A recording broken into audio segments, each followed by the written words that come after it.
Hi guys, welcome to our channel BK808 cricket fever. So ഇന്ന് നമ്മൾ നോക്കുന്നത് match number 59 ആണ്. Gujarat Titans versus Chennai Super Kings ആണ്.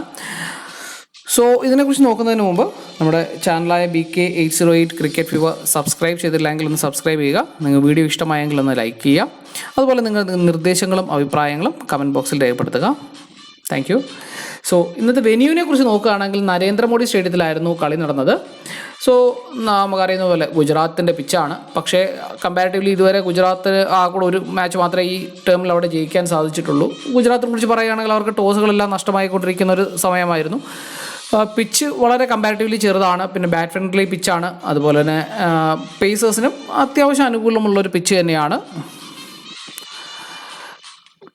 Toss Gaikwad tales വിളിക്കുകയും ഗെയ്ക്വാഡിനാണ് ടോസ് കിട്ടിയത്. അതുപോലെ തന്നെ നോർമലി അവിടെ ചൂസ് ചെയ്യാവുന്നത് ബൗളിംഗ് ആണ്. അതുകൊണ്ട് തന്നെ ബൗളിംഗ് ചൂസ് ചെയ്ത് മുമ്പോട്ട് പോയി. രച്ചിൻ രവീന്ദ്രയായിരുന്നു അവരുടെ പുതിയതായിട്ട് വന്നൊരു പ്ലെയർ എന്ന് പറയുന്നത്. അതുപോലെ തന്നെ ഗുജറാത്ത് ടൈറ്റൻസ് കാർത്തിക് ത്യാഗി എടുത്തുകൊണ്ടാണ് പ്ലേയിങ് 11 സ്റ്റാർട്ട് ചെയ്തത്. സോ ഗുജറാത്തിൻ്റെ ബാറ്റിംഗ് ആയിരുന്നു. പക്ഷേ CSKയുടെ പ്രതീക്ഷകൾ തെറ്റിച്ചുകൊണ്ട് തന്നെ ഗില്ലും സായ് സുദർശനും വളരെ സ്ട്രോങ് ആയി തന്നെ കളിച്ചു. ഒരു ടെൻഷൻ ഫ്രീ ആയിട്ടുള്ളൊരു ഗെയിമായിരുന്നു. സോ ഗില്ലിനെ സംബന്ധിച്ച് അവർ അത്രയും ഡൗൺ കിടക്കുകയാണ്. GT ഇനി മുകളിൽ ഫസ്റ്റ് കയറി വരിക അല്ലെങ്കിൽ ഒരു പ്ലേ ഓഫിൽ വരിക എന്നുള്ളത് വളരെ ബുദ്ധിമുട്ടുള്ളൊരു കാര്യം തന്നെയാണ്. പക്ഷേ എന്നിരുന്നാലും രണ്ടുപേരും വളരെ നല്ല രീതിയിൽ കളിക്കുകയും ഗില്ല് 100 റൺസ് എടുത്തത് 50 ബോൾസിൽ നിന്നാണെങ്കിൽ സായ് സുദർശനും 100 റൺസ് എടുത്തത് 50 ബോൾസിൽ നിന്ന് തന്നെയായിരുന്നു. രണ്ടുപേരും കൂട്ടുകെട്ടുകൾ തകർത്തുകൊണ്ട് ബാക്കിയുള്ളവരുടെ കൂട്ടുകൾ തകർത്തുകൊണ്ട് 210 റൺസിൻ്റെ ഒരു പാർട്ണർഷിപ്പ് ചേർക്കാൻ അവർക്ക് സാധിച്ചു. അത് കഴിഞ്ഞുകൊണ്ട് 103 റൺസിൽ ആദ്യം സായ് സുദർശൻ ഔട്ടായെങ്കിൽ അടുത്ത് തന്നെ ഗില്ലും ഔട്ടാവുകയാണ് ചെയ്തത്. 2 വിക്കറ്റും എടുത്തത് ദേശ്പാണ്ഡെ തന്നെയാണ്. പിന്നെ ലാസ്റ്റ് ഒരു ബോളർ റൺഔട്ട്, അവരൊരു റൺസും കൂടെ എടുക്കാൻ ശ്രമിക്കുന്നതിനിടയിൽ ഔട്ടായതാണ്. ഇല്ലെങ്കിൽ ഒരു സമയങ്ങളിൽ 250 എബോവ് പോകും എന്ന് കരുതിയിരുന്ന ഒരു സ്കോറാണ്. അത്യാവശ്യം നല്ല രീതിയിലുള്ളൊരു മാച്ച് തന്നെയായിരുന്നു.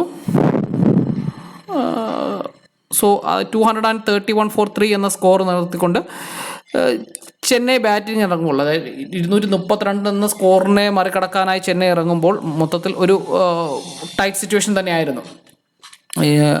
സോ ഫസ്റ്റ് പറയുകയാണെങ്കിൽ രച്ചിൻ രവീന്ദ്രയുടെ ഔട്ട് തന്നെ മില്ലറിൻ്റെ കയ്യിൽ നിന്നൊരു ഡയറക്റ്റ് ഹിറ്റ് വളരെ അടുത്ത് തന്നെ ആയിരുന്നു. വളരെ നിർഭാഗ്യകരമായി രച്ചിൻ രവീന്ദ്ര ഔട്ടായിപ്പോയി.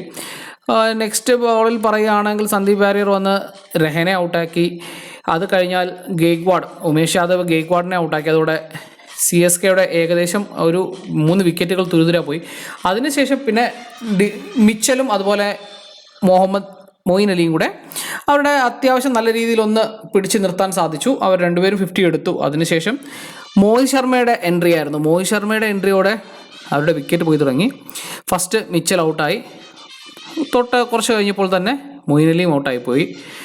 അതിനുശേഷം ഡുബെ കുറച്ച് നേരം പിടിച്ച് നിന്നുവെങ്കിലും ഡുബെയും ഔട്ടായി. ജഡേജ റാഷിദ് ഖാൻ വിക്കറ്റ് നൽകിക്കൊണ്ട് ഔട്ടായി.